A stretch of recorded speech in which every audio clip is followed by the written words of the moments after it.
পাগলের বাচ্চা, তোর এত বড় সাহস আমার গায়ে থাপ্পড় মার ইচ্ছে তো করে করছে। আরে থামেন আপনি, আপনি তো শুধু মুখে বকর বকর করছেন, দেখেন আমি কি করি। এই পাগলের বাচ্চা, তুই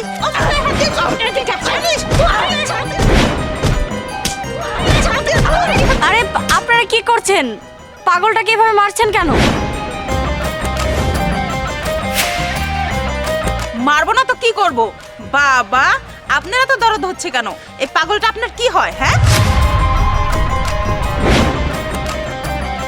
আরে এই পাগলের প্রতি যদি এতই দরদ, তাহলে এখানে বিয়ে বসতে আসছেন কেন? এই পাগলটাকে বিয়ে করে চলে যান। একদম ঠিকই বলেছেন। আরে থামো থামো, আপনি এমন কেন করছেন? আপনার ক্ষুধা লেগেছে, আপনি কিছু খাবেন? না, খাম না, বিয়ে করব। ঠিক আছে, তাহলে কাজ করুন। শুনুন, এই যে সব জায়গায় গিয়ে না এইরকম পাগলামি করতে হয় না। তাহলে তো ওই যে মেরেছে না, আরো মারবে। এখান থেকে চলে যান, তা না হলে ওরা মারবে। যান। ঠিক আছে, যামুগা।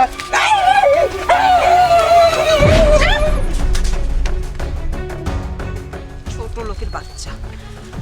মোটটাই নষ্ট করে আচ্ছা মা, আমি তো লেখাপড়া জানি না, মূর্খ মানুষ। তুমি এক কাজ করো, এই যে এই নাম্বারে থেকে এই নাম্বারে 50,000 টাকা ক্যাশ আউট করে দাও।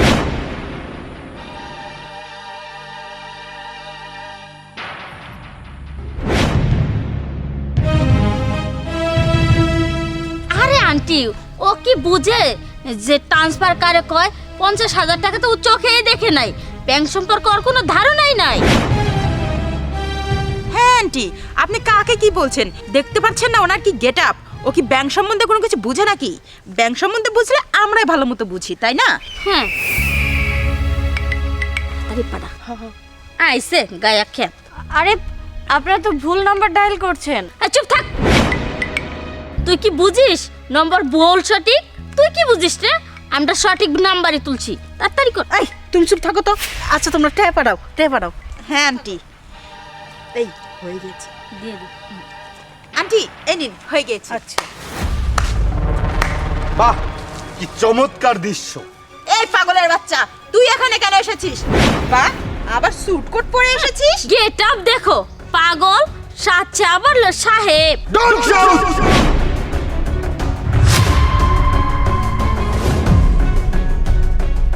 আর একবারও চিল্লাচিল্লি করবেন না। বাই দ্য ওয়ে, আপনারা এখানে কেন এসেছেন? কিসের জন্য এসেছি আবার? পাত্রী চাই বিজ্ঞাপন দেখে। পাত্র এসে আমাদের তিনজনের মধ্যে যে কোনো একজনকে সিলেক্ট করবে এবং কি আমাদের বিয়েও করবে। পাত্রকে আপনারা দেখেছেন? না, দেখিনি, এখনো আসেনি, তার জন্য আমরা ওয়েট করছি। পাত্র এখানে এসেছিল এবং আপনাদেরকে পরীক্ষা করেছে এবং আনসিলেক্ট করে এখান থেকে চলে গিয়েছে। এই, তুই কি জানিস? পাত্র এসেছিল। পাত্র আসলে গাড়ি নিয়ে আসবে। পাত্র কি তোর মতো পায়ে হেঁটে আসবে নাকি এখানে আমাদের দেখার জন্য?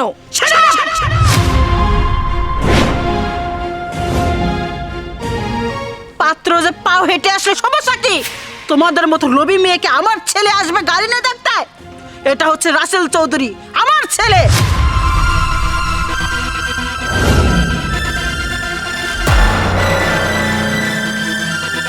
যাই হোক, এতক্ষণে হয়তো আপনারা আমার পরিচয়টা পেয়ে গিয়েছেন। আমি আপনাদের সাথে এই ব্যবহারটা করার একটা রিজন আছে। রিজনটা হচ্ছে আমি আপনাদের এক ধরনের একটা ধৈর্যের পরীক্ষা নিয়েছি। আমি একজন বিজনেসম্যান। আমি সারাদিন অফিসে থাকি। অফিসে নানান ধরনের প্রেশার আমার মাথায় ক্রিয়েট করা থাকে। আমি কাজ শেষে যখন বাসায় আসব, বাসায় এসে আমি আমার ওয়াইফের সাথে রাগ করে কথাই বলতে পারি। তখন সে আমার সাথে কি করবে? আমার সাথে রাগারাগি করবে। এক পর্যায়ে আমি গিয়ে তার গায়ে হাত তুলব। সে তারপরে আমার সাথে কি করবে সেটা তো আপনাদের দুইজনকে দেখে আমি বুঝেই গেলাম। এই যে মিস নুরেজা, আপনি কি করলেন? সামান্য একটু কারণে আপনি আমার সাথে রাগারাগি করে অনেক বকাবাদ্য করলেন। মিস কোকিলা, আপনি তো আমার গায়ে হাতই তুললেন, পারলে আমাকে মেরেই ফেলতেন। আর এই যে মিস নুরেজা, আরেকটা বিষয়, একজন ভদ্র মহিলা বিশ্বাস করে তার অ্যাকাউন্ট থেকে টাকা ট্রান্সফার করতে দিল, আর আপনারা কি করলেন? আপনারা দুইজনে মিলে টাকাটাকে মেরে দিলেন। তার মানে কি? আপনারা লোভী, এটা প্রমাণ করে দিলেন। সামান্য 50,000 টাকার লোভ যদি আপনারা সামলাতে না পারেন, তাহলে আমার সাথে বিয়ে হওয়ার পরে কোটি কোটি টাকার লোভ আপনারা কিভাবে সামলাবেন? অথচ আপনাদের সাথে থাকা মিস কবিতা, উনাকে যখন আমি থাপ্পড় মারলাম, থাপ্পড় মারার পরেও উনি আমাকে বারবার জিজ্ঞেস করছিল আমি ক্ষুধার্ত কিনা, আমি কিছু খেতে চাই কিনা, এবং আপনারা যেন পরবর্তী সময় আমার গায়ে হাত না তুলতে পারেন সেই জন্য উনি আমাকে এখান থেকে তাড়িয়ে দিল। শুধু কিন্তু তাই না, উনাকে যখন টাকা ট্রান্সফারের কথা বলল, উনি টাকাটা ট্রান্সফার করে দিতে চাইলো, আপনারা জোর করে টাকাটা নিয়ে নিলেন। আর উনি কিন্তু আপনাদেরকে বারবার নিষেধ করছিল যে এটা ভুল অ্যাকাউন্ট, ভুল অ্যাকাউন্ট। আপনারা তাকে কি করলেন? আপনারা তাকে অশিক্ষিত মূর্খ বলে আখ্যা দিলেন। আমি যদি বিয়ে করি তাহলে মিস কবিতাকেই বিয়ে করব।